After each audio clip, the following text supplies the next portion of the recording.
You made a decision today. Probably more than one. Small ones, medium ones, maybe one that seemed important. And in each of them, there was the sensation of having evaluated, weighed, chosen. The sensation that the movement came from you. Now ask a different question. Not what did you decide, but where did the decision come from? Not the logic you articulated afterward, not the justification you would offer if someone asked, but the moment before that, the moment in which certain options were available and others simply did not appear. The moment in which the field of possibilities had already been configured before you arrived at it. That moment exists. It happens before deliberation, and most people never examine it, because there is nothing visible to examine. There is no coercion, there is no order, there is only a set of options that seem natural and a set of options that simply do not occur. You are here because at some point that silent doubt appeared, not as a crisis, as a fracture. The question of whether what you call a moral choice is genuinely yours, or whether it is the fluent execution of something that was already decided long before you arrived at the moment of deciding. This video will not give you the answer. It will show you why the question is more precise than it appears. There is a form of moral discomfort that has no clear name in contemporary culture. It is not guilt. Guilt has an object. You know where it comes from. It is not doubt about what is right. You act right. You fulfill what is expected. You make the decisions that any reasonable person would make. The discomfort is more subtle.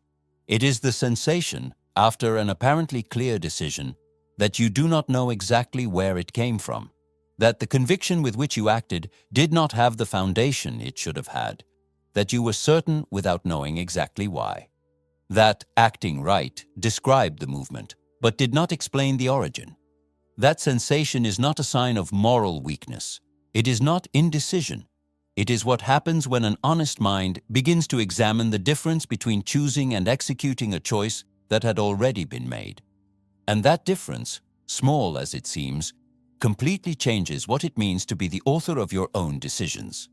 Think of a situation of mild social pressure, not coercion, not threat, just an environment where everyone acts in a certain way and where acting differently would be technically possible, but would cost something difficult to quantify. An unspoken position, an implicit judgment, a distance that would settle in without needing to be declared. In that situation, you frequently act in conformity, and afterward, when you examine why you acted that way, the available answer is because it was the right thing to do, because it makes sense, because it is who you are. And perhaps that is true, but how do you verify it? How do you distinguish a genuine conviction, built by you from experience and reflection, from a norm so completely absorbed that it has become indistinguishable from identity? That verification is harder than it seems, because the mechanism that makes social norms efficient is precisely their capacity to operate below the threshold of perception. They do not appear as norms, they appear as evidence, as the obvious, as what any sensible person would do in the same situation. And when a norm reaches that level of invisibility, it no longer needs to be imposed.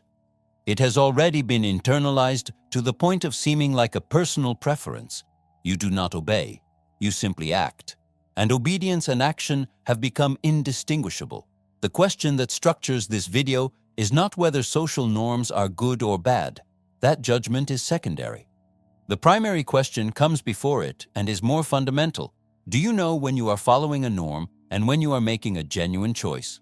Not as an abstract exercise, as a concrete verification applied to the decisions you make every day, at work, in relationships, in the public and private positions that define who you are to others and to yourself.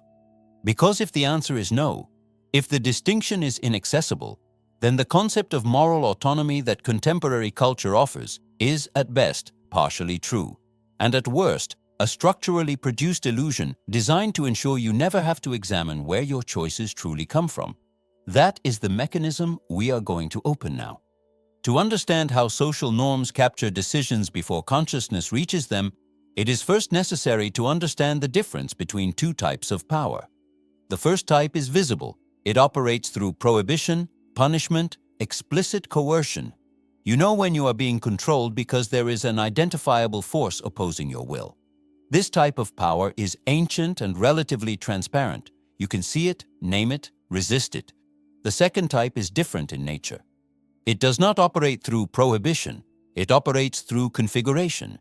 Instead of telling you what you cannot do, it defines what appears as possible before you arrive at the moment of choosing. It does not punish disobedience. It makes disobedience unthinkable before it can even form. This second type of power is substantially more efficient than the first. Because the first type encounters resistance, there is something to push against. The second type encounters no resistance because it is not perceived as power. It is perceived as reality, as the natural field of possibilities within which any rational agent would operate. And it is precisely here that social norms operate. They do not appear as restrictions, they appear as context, as the set of conditions that simply exist, within which you freely deliberate among the available options. What you do not perceive, what the mechanism needs you not to perceive, is that the available options have already been filtered before you begin to deliberate. The freedom you experience is real, but it operates within a field that has already been configured, and the configuration of that field was not your decision. There is a simple scene that illustrates the mechanism with precision. You are in a meeting. A decision needs to be made. You evaluate the options, consider the arguments, form a position. The position seems like yours. It is the result of your deliberation process. It reflects your values. It corresponds to what you would call an honest judgment. Now a question. Of the options you evaluated, how many were available because the environment of the meeting made them legible as options? And how many options were not on the table? Not because they were explicitly excluded, but because they simply had no shape within that specific context.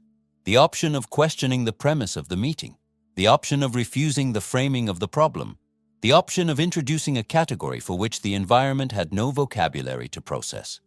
These options technically exist, but in an environment where a certain register of behavior is established as the norm, they do not appear with the same weight as the options within the configured field. They appear, when they appear at all, as excessive, inappropriate, disruptive to the dynamic. Not forbidden, just costly in a way that no one needed to articulate.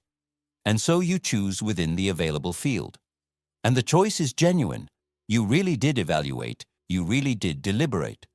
But the space within which you deliberated had already been defined before you arrived. That is the mechanism.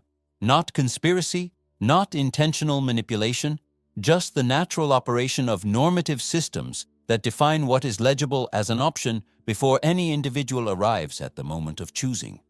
All deliberation happens within a field of possibilities. That field appears neutral. It appears to be simply the existing options. But it was configured before you arrived. Configured by cultural history, by institutional context, by group dynamics, by implicit expectations that no one needed to declare. What is inside the field appears natural. What is outside appears eccentric, inappropriate, impractical. You do not disobey what is outside the field because you rarely manage to see it as a real option. The freedom you experience is genuine, but it operates within boundaries that you did not help to draw and that you have probably never examined. There is a stage of normative internalization that is almost impossible to detect from the inside. It is the stage at which the norm ceases to be perceived as a norm and begins to be perceived as a personal preference, as character, as the way you are. You do not act in a certain way because the norms of your environment define it as correct. You act that way because it is who you are. The distinction seems small. It is not. Because if the norm is external, it can be examined, contested, rejected. But if it has become identity, questioning it feels like questioning yourself. And very few people have the disposition to do that consistently. The system does not need to monitor you. You monitor yourself. And you call that integrity. The most efficient form of control does not need a visible controller. It does not need a declared rule, an announced punishment, an identifiable authority.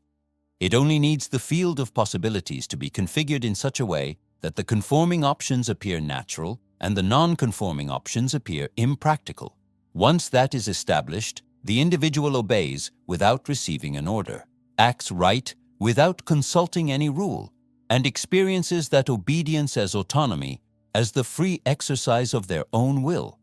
Perfect control does not look like control.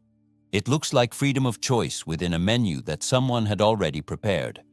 The moral confusion that many people experience is not a lack of values. It is the symptom of someone who is beginning to perceive the difference between constructed values and absorbed values, but who does not yet have the vocabulary to name that difference. You feel that you act right, but the certainty has a strange texture. It is not the result of deliberation, it is the result of fluent conformity.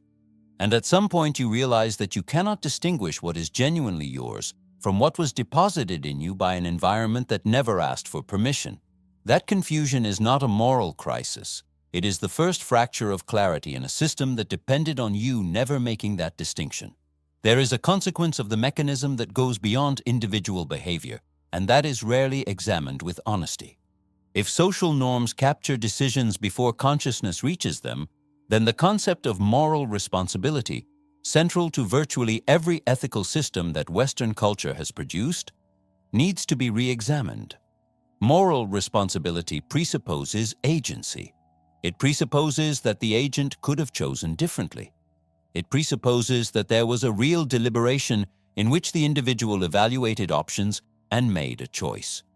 But if deliberation occurs within an already configured field, if the available options were filtered before the agent arrived at the moment of choosing, then in what exact sense could the agent have chosen differently? Differently within the field, yes. But outside the field? That requires first perceiving that the field exists. And most people never perceive it, because the mechanism that makes it efficient is precisely its invisibility. This does not eliminate responsibility, but it substantially complicates where it should be located.